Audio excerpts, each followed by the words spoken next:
مذہب کا بنیادی تصور تقدس کا عقیدہ ہے۔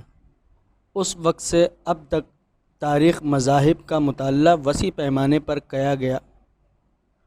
جرمنی، فرانسیسی، انگریزی زبانوں میں کثیر تعداد میں محققانہ کتابیں لکھی گئیں۔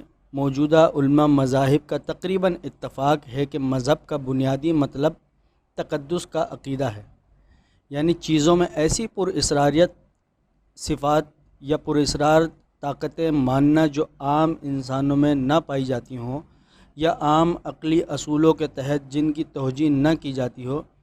Encyclopedia of religion and ethics میں اس موضوع پر مفصل بحث زیر عنوان تقدس موجود ہے۔ تقدس کا یہ عقیدہ کوئی فرضی چیز نہیں، وہ انسان کی فطرت میں آخری گہرائیوں تک پیوست ہے۔ اس کے استعمال کی صحیح صورت یہ ہے کہ آدمی اپنے اس جذبے کو ایک خدا کے لیے خاص کر دے، مگر اکثر ایسا ہوتا ہے کہ آدمی کا یہ جذبہ غیر خدا کی طرف مڑ جاتا ہے۔ جس جذبہ تقدس کا رخ حقیقتاً خالق کی طرف ہونا چاہیے تھا، اس کا رخ مخلوق کی طرف ہو جاتا ہے۔ اس کی وجہ یہ ہے کہ خدا ایک غیبی حقیقت ہے، آدمی اس کو اپنی آنکھ سے دیکھ نہیں پاتا، اس لیے وہ ایسا کرتا ہے کہ آس پاس کی دنیا میں جو چیزیں نمایاں نظر آتی ہیں انہیں مقدس سمجھ کر پوجنے لگتا ہے۔ یہ نفسیاتی ہے، جس نے قدیم زمانے میں وہ چیزیں پیدا کیں جس کو مذہب کی اصطلاح میں شرک اور عملی اصطلاح میں فطرت کی پرستش کہا جاتا ہے۔ انسان کا تقدس کا جذبہ اندر سے زور کر رہا تھا کہ کسی کو مقدس مان کر اس کی پرستش کرے۔ اس نے ہر اس چیز کی پرستش شروع کر دی جو اس کو بظاہر نمایاں اور ممتاز دکھائی دیتی، مثلاً سورج، چاند، ستارے، پہاڑ، دریا، آگ، بھونچال، جانور وغیرہ وغیرہ۔ پیغمبروں کی تعلیمات کے تحت ایک خدائے برتر کا تصور موجود تھا۔ انسان نے فرض کر لیا کہ کہیں ایک خدا آسمان کی بلندیوں پر ہے اور وہ تمام چیزیں اس کے ماتحت دیوی دیوتا ہیں۔ موجودہ زمانے کے علماء مذاہب کا عام طور پر اتفاق ہے کہ مذہب کا اصل تقدس کا عقیدہ ہے، یعنی بعض چیزوں میں ایسی مخصوص صفات یا پراسرار طاقتیں ماننا جو دوسروں میں نہ پائی جاتی ہوں اور عام عقلی اصولوں کے تحت جن کو بیان بھی نہ کیا جا سکتا ہو۔ اس سے ان کے مقدس چیزوں کے حق میں خوف اور امید کا ذہن پیدا ہوتا ہے۔ ان کے مقابلے میں آدمی اپنے آپ کو عاجز محسوس کرتا ہے، وہ سمجھتا ہے کہ یہاں میری حد ختم ہو گئی ہے۔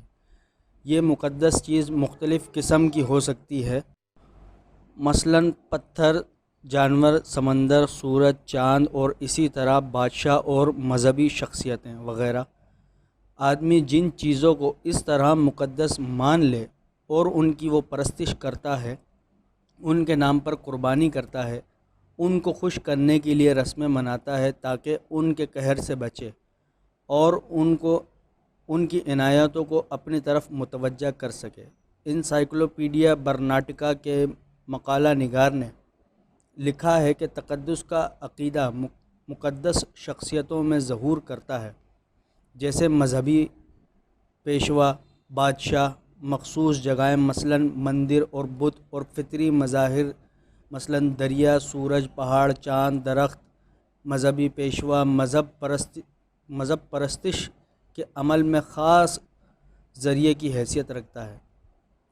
اس کے رسمی اعمال خدائی عمل کی نمائندگی کرتے ہیں۔ اسی طرح بادشاہ آسمان و زمین کے درمیان خاص کڑی ہے، اسی بنا پر اس کو آسمان یا فرزند خدائی ہتھیار جیسے لقب بھی دیے جاتے ہیں۔ علم الانسان جو محققین تقدس کو مذہب کی اصل وجہ بتاتے ہیں، ان میں سے چند یہاں بطور مثال پیش کیے جاتے ہیں۔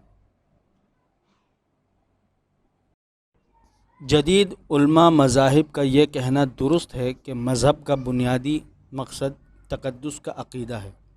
تقدس کا یہ جذبہ بجائے خود فطری جذبہ ہے، مگر جب ایک اللہ کے سوا کسی اور کو مقدس مانا جائے تو یہ اصل فطری جذبہ غلط استعمال ہوتا ہے۔ یہاں ہر قسم کی برائیوں کی اصل جڑ ہے۔ باقی ابھی بہت کچھ آپ کے لیے سیکھنے کے لیے باقی ہے، جو کہ ہمارے ساتھ رہیے گا اور سیکھتے رہیے گا۔